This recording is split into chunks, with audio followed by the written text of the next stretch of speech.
माशाल्लाह, बहुत अच्छी समातें हैं आपकी। अल्लाह ताला इस जलसे को कबूल फरमा ले। एक बहुत अहम बात हम आपको बता दें, अगर आप सबके जहन में ये सवाल पैदा हो रहा है कि मोहम्मद इरफान कुछ खाता है, मैं अल्लाह और उसके रसूल को हाजिर और नाजिर समझ करके मैं यही हमेशा दुआ करता हूँ, मौला मुझे खाने वाला मत बना। जब तक आप 1000 देते तो अल्हम्दुलिल्लाह हम उसमें 2000 लगाते हैं। और आपने देखा भी होगा, और ये जहन से ख्याल निकाल देना, हम इंशाल्लाह कुछ खाने वाले नहीं, हम लगाने वाले हैं। और अल्हम्दुलिल्लाह जितना भी चंदा पहले जलसे का हुआ था, इस मस्जिद की स्लैब में कुछ कम पड़ा था, उसमें लगाया था। और पिछले साल 70,000 हुआ था तो 1,25,000 रुपया वहाँ की नू में। आज अल्हम्दुलिल्लाह छत स्लैब तक दीवार स्लैब तक पहुँच गई, सिर्फ स्लैब पड़ना बाकी था। 1 हफ्ता में मुसलसल रोया हूँ दिल से, क्योंकि रमज़ान शरीफ करीब आ गया। गैर मुक़ल्लिदीन फ़ौरन अपनी नमाज को कायम कर दिए, हम न कर सके। लेकिन अल्हम्दुलिल्लाह मुझे यह अल्लाह की ज़ात पे भरोसा है, यकीन है कि ईद के बाद इंशाअल्लाह ज़रूर स्लैब पड़ जाएगी। नहीं होगा तो अल्लाह ताला कहीं ना कहीं से असबाब ज़रूर पैदा कर देगा। आपने ये दिया है, अल्लाह ताला कबूल फरमाए। बहुत से ऐसे दीन के काम, जब मैं तो यही दुआ करता हूँ, मौला मुझे उस वक्त तक ज़िंदा रखना जब तक मैं तेरे दीन की खिदमत, तेरे महबूब के दीन की खिदमत करता रहूँ। बहरहाल अब दस्तारबंदी का वो पुरनूर मंजर देखे। जनाब मोहम्मद अयूब भाई, अयूब इब्ने अब्दुल लतीफ़ तशरीफ़ लाएँ वो, और जनाब और साथ ही साथ में मोहम्मद रफ़ीउद्दीन इब्ने मरहूम मुहर्रम अली उर्फ मंगू, वो भी तशरीफ़ लाएँ। दस्तारबंदी अपने साहब के हाथों से, उनके नूरी मंजर आप देख रहे हैं, दस्तारबंदी का ताज रखा जा रहा। अल्लाह तबारक तआला माशाअल्लाह इस्तकबाल कर ले। नारे तकबीर, बुलंद आवाज से जवाब दें। सैयद साहब किबला दस्तारबंदी का ताज सर पर रख रहे हैं, बुलंद आवाज से जवाब दे दें। नारे तकबीर, नारे रिसालत। जश्न ताजदारी मदीना कॉन्फ्रेंस सिलसिले दस्तारबंदी मसलके आला हजरत हुजूर सैयद अंबर हुसैन साहब किबला, हजरत अल्लामा मुफ्ती शबीउल हसन साहब किबला, मदरसा रज़विया दावतुल हक, मदरसा रज़विया दावतुल हक, मसलके आला हजरत सरजमीने महमूदपुर, मुसलमानाने अहले सुन्नत। नारे तकबीर, नारे रिसालत। अल्हम्दुलिल्लाह ये दस्तारबंदी का मंजर, शायर ने कहा था कि तलब थी इल्मी शहीदी से फैज पाने की, तमन्ना थी इनके माँ बाप को हाफिज बनाने की, सरे हश्र देंगे फरिश्ते गवाही, अता हो इनके माँ बाप को ताजशाही। अल्हम्दुलिल्लाह वो बच्चे आपके सामने हैं। दस्तारबंदी का वो पुरनूर मंजर आप हजरात ने समाअत किया। मैं अदब के साथ गुजारिश करूंगा इस बज़्म के रूए रवा जिन्होंने बड़ी मेहनतों मशक्कत करके इस प्रोग्राम का इनकाद किया, आप लोगों का ताउन शामिल रहा। मैं गुजारिश करूंगा मौलाना इरफानुल कादरी चतुर्वेदी से कि चंद अशार नाते पाक के पेश फरमाए, उसके बाद इंशाअल्लाह ताला जिस एतबार से हुक्म होगा प्रोग्राम आगे बढ़ाया जाएगा। अस्सलाम वालेकुम। मैं तकरीर करने हाजिर नहीं हुआ और आपसे कुछ अर्ज करने हाजिर हुआ हूँ। ये हमारे बच्चे हैं, नाम 2 बच्चे हैं। बहुत ही ज़्यादा पहले तो मुबारकबाद दूंगा इनके वालिदैन को कि उनके में ये जज्बा रहा कि उन्होंने अपने बच्चे को हाफिज़ बनाया। और उसके बाद मुबारकबाद मौलाना इरफान साहब को और हाफिज़ आशीष साहब को भी, उनकी भी बड़ी मेहनतें रहीं। अब आप ऐसे समझें, बड़े आसान लफ्ज़ों में कह दूं कि ये बच्चे जो आज आपके सामने यहाँ फारिग हुए, इनके दस्तारबंदी, इन्होंने जन्नत की टिकट्स ले ली हैं, है ना। चूंकि इनके सीने में कोई आम किताब नहीं, ये वो किताब इनके सीने में महफूज कर दी गई है जिसकी हिफाजत की जिम्मेदारी अल्लाह ने खुद ली।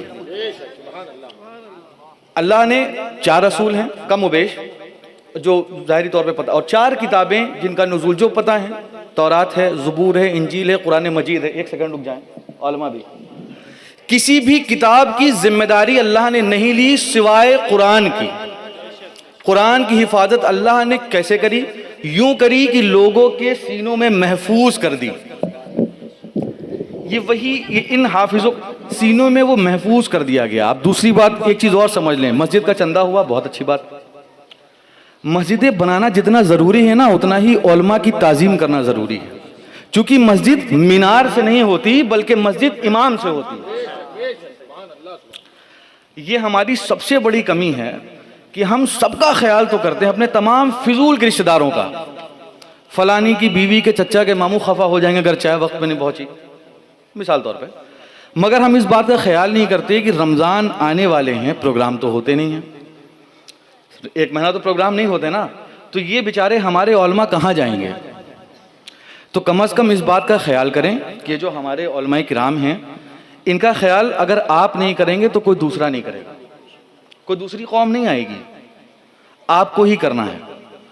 और ये जो बच्चे, अभी आप देखिए इतना तो चंदा हो गया मस्जिद के लिए, और दूसरी चीज़ के लिए वो किसके लिए हुआ, एक और चीज़ के लिए हुआ कुछ, मैंने इतनी देर से तो कुछ नहीं कहा, ज़रूरी काम थे। मगर अब ये जो 2 बच्चे हैं ना,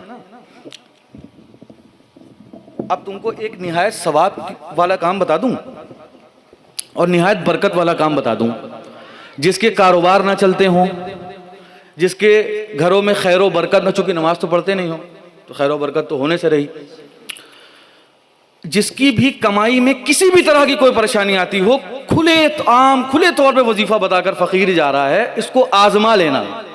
अगर काम ना हो, कोई आपके घर से 6 किलोमीटर दूर रहता हूं मैं, 600 किलोमीटर दूर तो रहता नहीं हूं, आकर दामनगीर हो जाना, पकड़ लेना दामन वहीं पे कि आप तो कह कर गए थे हमें कोई फायदा नहीं हुआ। एक काम करना, एक घर जाओ, एक गुल्लक बनाओ, 10 रुपए, 5 रुपए, 1 रुपया, जितनी तुम्हारी हैसियत है, रोज अपनी कमाई से अलग करो। जब 1 महीना हो जाए, मगर कम से कम 300 रुपए महीने में जरूर होना चाहिए, 300 से 400 रुपए, ज्यादा से ज्यादा तुम 1000 रुपए रोज डालो। जब महीना भर हो जाए, मदरसे में आए और यहाँ के जो भी मौलाना साहब हो, मौलाना इरफान साहब हो या हाफिज राशिद साहब हो, उनके पास जाएं और उनसे पूछें कि कौन बच्चा है जिसकी फीस नहीं जमा हुई, कौन बच्चा है जिसकी फीस नहीं जमा हुई, या कौन बच्चा है जिसको किताब की जरूरत है, या कौन बच्चा है जिसका कुर्ता फट गया है, या कौन बच्चा है जिसकी चप्पल टूट गई है, और वो पैसे उठाकर इमाम वो मौलाना साहब के हाथ में दे दें। चुपके से देने का तरीका भी बता दूं, जब किसी को दिया जाए तो एक हाथ से दो, तो दूसरे को खबर ना हो, समझे। काबिल कबूल वही है जिसमें दिखावा ना हो, इस तरीके से दें कि एक हाथ से दें तो दूसरे को खबर ना हो। अब जब तुम ये काम करोगे ना, जो मदरसे के वो बच्चे, हालांकि किसी को देना तो बहुत सवाब का काम है, मगर खुद सोचो, जो बच्चा अगर तुम्हारे दिए पैसों से उसकी फीस अदा हुई, या तुम्हारे दिए पैसों से उस बच्चे ने कुर्ता पहना उस पैसे का, और उस कुर्ता पहनने के बाद वो बच्चा नमाज भी पढ़ेगा, तुम्हें सवाब मिलेगा कि नहीं मिलेगा। देने वाले तो और लोगों को, जो रोड पर मांगने वाले हैं, बहुत से लोग तो उसको बिजनेस बना के बैठे हुए, उनको भी देते हो, क्या फायदा होता है उनको देने का। किसी को जरूरत नहीं है, जो जरूरत होता ही है जिसे, वो मांगता नहीं, वो तो पहनेंगे। और हमारे यहाँ बहुत से लोग, हम लोगों के जानने में ये सीतापुर में, कि वो दिन भर भीख मांगते हैं, शाम को शराब पीते हैं या जुआ खेलते हैं। जिसे यकीन ना हो सीतापुर, ऐसे लोग पकड़वा दूंगा, इनके मोहल्ले में ही है, ये कारी साहब खड़े हुए बगल में, ही भी बहुत से लोगों को जानते हैं। मगर ये जो हमारे बच्चे हाफिज हैं, अगर आप इनको देंगे तो ये आपके पैसे से बने हुए कपड़ों से कपड़े पहनते हैं, जिसको पहनकर वो नमाज पढ़ेंगे या इबादत करेंगे, और तुम्हारा आलिम का सोना और हम जैसों का जगना एक बराबर है। उसकी तो इबादत है, उसका तो सोना भी इबादत है। तो लिहाजा इसका ख्याल करें, और जिसकी भी कमाई में बरकत ना होती हो, एक वजीफा मैंने एक अमल बता दिया, ये घर जाना, एक गुल्लक बनाना, 2 रुपए, 5 रुपए, 10 रुपए, 20 रुपए, जितनी हैसियत है रोज अलग करो। जब 1 महीना हो जाए, मदरसे में पहुंचो, मौलाना साहब के हाथ में दो, और जब उस बच्चे तक पहुंच जाए, उसके अगले महीने देखना बरकत होती है कि नहीं होती। अगर ना होवे तो सीतापुरा ना, अपनी रकम हमसे वापस ले जाना, इतना ही कह सकता हूँ। यकीन ना आवे, सीतापुर आना, जो भी रकम मौलाना को दी हो, मौलाना बता देंगे, वो हमसे वापस ले जाना, कि अगर बरकत ना हो। अब दूसरा काम ये करें कि नात मौलाना साहब बाद में पढ़ेंगे, आपने जितना भी नजराना दिया, अब जिसकी भी नियत में होगी सैयद साहब जाएंगे तो उनको देंगे, 10 बोसी में देंगे, फला में देंगे, वो हमें ना देकर इन दोनों के बच्चों से मुसाफा करें, उन दोनों बच्चों के हाथ चूमें, चूंकि ये हमसे और आपसे अफजल हैं और बेहतर हैं। इनके हाथ चूमें, और जो भी नजराना हो सकता है वो इनके हाथों में दें। पहल मैं कर देता हूं।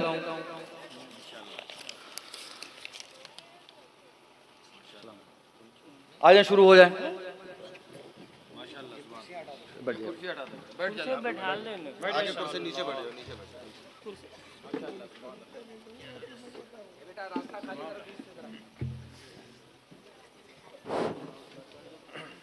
नारे तकबीर, नारे रिसालत, जश्न ईद मिलादुन नबी।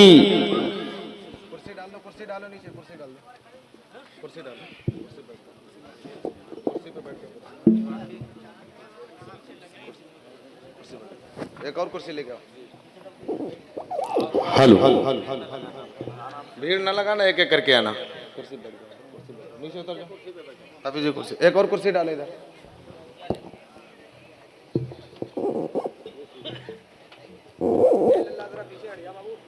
पीछे बढ़ जाओ, पीछे बढ़ जाओ। कारी साहब हमारे कहाँ गए? हमारे कारी साहब